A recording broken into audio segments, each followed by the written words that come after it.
త్రిదశ rice, అన్నింటికీ దగ్గరగా, మీ మనసుకి మరింత దగ్గరగా. త్రిదశ రైస్, వేర్ లైఫ్ షైన్స్. మాకు ఇది దాదాపు 3:34 ఆ టైంలో మాకు ఇన్ఫర్మేషన్ వచ్చిందండి కాలనీ నుంచి. సడన్గా ఇట్లా ఫైర్ యాక్సిడెంట్ జరిగిందనే విషయం మాత్రమే మాకు ఇనిషియల్గా వచ్చిన ఇన్ఫర్మేషన్. తర్వాత నేను మా సెక్టర్ ఎస్ఐ అండ్ టీం అంతా కూడా రష్ అయ్యేసరికి అక్కడ మొత్తం డెడ్ బాడీ బయట తీసుకుని వచ్చి ఉంది. తర్వాత మా లోకల్ పీపుల్ అంతా మంటలు ఆర్పుతూ ఉన్నారు. మేము వెళ్ళి యాక్చువల్లీ ఫైర్ ఇంజిన్ వాళ్ళందరినీ కూడా మొబిలైజ్ చేసినాము. ఆ పాటికే మంటలు మొత్తం కూడా ఆర్పేసి ఉన్నారు. ఒక డెడ్ బాడీ మాత్రం బయట తీసుకొచ్చి ఉన్నారు. ఇంకొక బాబుని హాస్పిటల్కి షిఫ్ట్ చేసి ఉన్నారు వాళ్ళే ఆ పాటికే. సో మేము ఏం జరిగింది అని చెప్పేసి ఇనిషియల్గా మేము తెలుసుకునే క్రమంలో క్లూస్ టీమ్ అదంతా కూడా తీసుకున్నాము. వాళ్ళ హెల్ప్ అదంతా తీసుకున్న తర్వాత తెలిసి వచ్చిన విషయం, పిల్లల్ని అంటే ఇన్వెస్టిగేషన్లో కొద్దిపాటి ఎంక్వైరీలో మాకు తెలిసిన విషయం, పిల్లలు ఎవరైతే వీళ్ళు కంప్లైంట్ వాళ్ళు ఉన్నారో, Saifuddin Qadri, owner of that building, వాళ్ళకి 4 పిల్లల్ని ఒక రూమ్లో పడుకోబెట్టినారు వాళ్ళు మధ్యాహ్నం. అందులో 2 పిల్లలు పెద్దవాళ్ళు, బిలో 10 years పిల్లలు. వీళ్ళిద్దరు ఎవరైతే ట్విన్స్ ఉన్నారో పిల్లలు 3 years పిల్లలు, ట్విన్స్ అబ్బాయిలు, రెహమాన్ అండ్ రహీమ్ అని చెప్పేసి. ఆ పిల్లలు ఇద్దరు కూడా స్లీప్లో ఉన్నారు. మిగిలిన 2 పెద్ద పిల్లలు మాత్రం పడుకొని లేరు. సడన్గా 3 to 3:30 ఆ టైంలో వాళ్ళు ఏసీ ఆన్లో ఉంచి పడుకోబెట్టినారు. ఐ డోంట్ నో, ఆన్లో ఉంచి పడుకోబెట్టినారన్న విషయం చెప్తున్నారు వాళ్ళు. సో సడన్గా ఏసీ నుంచి స్పార్క్స్ లాంటివి వచ్చింది అని చెప్పేసి పెద్ద పిల్లలు గమనించేసి సడన్గా బయటకు వచ్చి ఆ విషయం వాళ్ళు పెద్దవాళ్ళకి చెప్పినారంట. చెప్పి పెద్దవాళ్ళు ఆ విషయం తెలుసుకొని రూమ్కి వెళ్ళేటప్పటికే మంటలు తీవ్రంగా వ్యాపించడం జరిగింది. ఆ పాటికే మంటలు వ్యాపించడము, ఆ పిల్లలు ట్విన్స్ పిల్లల్లో 2 సివియర్ బర్నింగ్ బయటకు వచ్చి చూసుకునేసరికి ఒకతను రెహమాన్ అనే అతను అక్కడ చనిపోయినాడు. రహీమ్ అనే అతన్ని హాస్పిటల్కి షిఫ్ట్ చేసినారు, ఉస్మానియా హాస్పిటల్కి.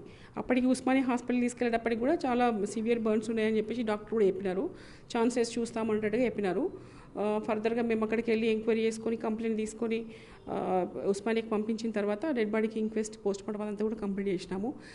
లాస్ట్కి అండర్ గోయింగ్ ట్రీట్మెంట్లో సెకండ్ అబ్బాయి కూడా 8-10 ఆ టైంలో చనిపోయిందని చెప్పేసి సెకండ్ అబ్బాయి కూడా చనిపోయిన విషయం తెలిసిందండి.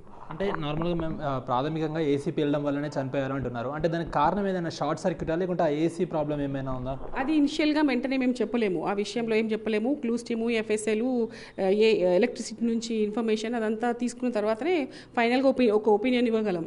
ఇనిషియల్ స్టేజ్లో దీనివల్లే జరిగి ఉండవచ్చు అనేసి మేము చెప్పడానికి లేదు. ఇదంతా కూడా ఇన్వెస్టిగేషన్లో ఫర్దర్గా తేలుతుంది. అది కంప్లీట్గా వచ్చిన తర్వాత మాత్రమే కారణం, ఆ ప్రమాదం ఏ విషయం వల్ల జరిగింది అనే విషయం మేము సూటిగా చెప్పగలం.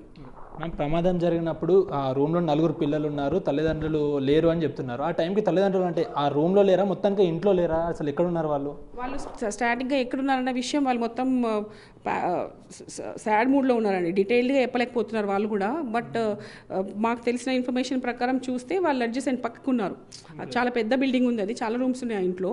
వాళ్ళు పక్కకున్నారు, అదే ఇంట్లో ఉన్నారు కాబట్టి వెంటనే చూసుకునేసరికి అసలు ఇమ్మీడియట్గా స్ప్రెడ్ అయిపోయిన మంటలంతా కూడా.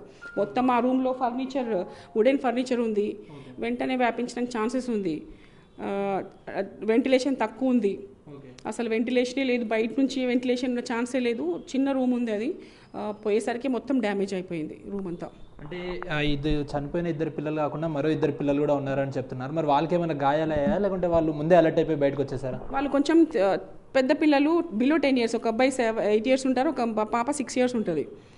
జస్ట్ స్పార్క్స్ రాగానే పిల్లలు తెలివిగా బయటకు వచ్చినారు. కానీ వాళ్ళకి పాపం తెలియనట్టుంది, పిల్లలు పడుకొని ఉన్నారు కదా వాళ్ళని తీసుకొద్దామనే ధ్యాసలో లేరు. జస్ట్ ఈ విషయం వాళ్ళ అమ్మ వాళ్ళకి తెలియజేసే ఉద్దేశంతో వాళ్ళు వెంటనే బయటకు వచ్చినారు.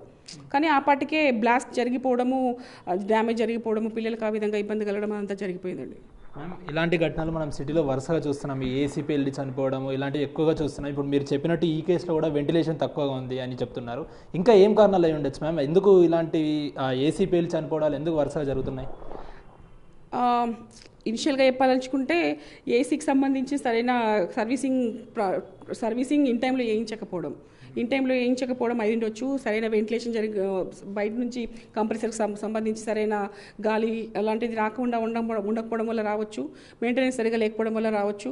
నెగ్లిజెన్సీ, దానికి సంబంధించిన మెయింటెనెన్స్ సరిగా లేకపోవడం, స్టెబిలైజర్ ఉంటుంది కదా, అది క్యారీ చేయకపోవడం వల్ల కావచ్చు. ఇంట్లో పవర్ ఫ్లక్చుయేషన్ వల్ల కావచ్చు. ఏది ఏమైనా ఇట్స్ ఎన్ యాక్సిడెంట్. సో అది ఏదైతే ఇప్పుడు జరిగినటువంటి ఈ కేసులో వెంటిలేషన్ తక్కువ ఉన్న కారణంగానే అంటే ఏసీ కంప్రెషర్లు కొంచెం కూడా ఎక్కువ కూడా షార్ట్ సర్క్యూట్ అయిపోయి పేలిందంటూ కూడా చెప్తున్నారు. ప్రమాదంలో అక్కడికక్కడే రెహమాన్ అనే చిన్న బాలుడు అయితే మృతి చెందాడు. అటు చికిత్స పొందుతూ కూడా రహీం కూడా మృతి చెందిన పరిస్థితి అయితే ఉంటుంది. అదేవిధంగా దానికి సంబంధించిన వాళ్ళ తల్లిదండ్రులు కూడా ఒకేసారి ఇద్దరు పిల్లలు కోల్పోవడంతో ఒకేసారి కూడా మొత్తంగా కన్నీరు మున్నీరు అవుతున్న పరిస్థితి అయితే కనిపిస్తూ ఉంది. కేసుకు సంబంధించిన పూర్తి దర్యాప్తు ముమ్మరంగా చేస్తున్నామంటూ కూడా అటు కాచిగూడ పోలీసులు చెప్తున్న పరిస్థితి కనిపిస్తుంది. ఇప్పుడు నేను శంకర్రావుతో అక్రమ్ బిగ్ టీవీ, హైదరాబాద్.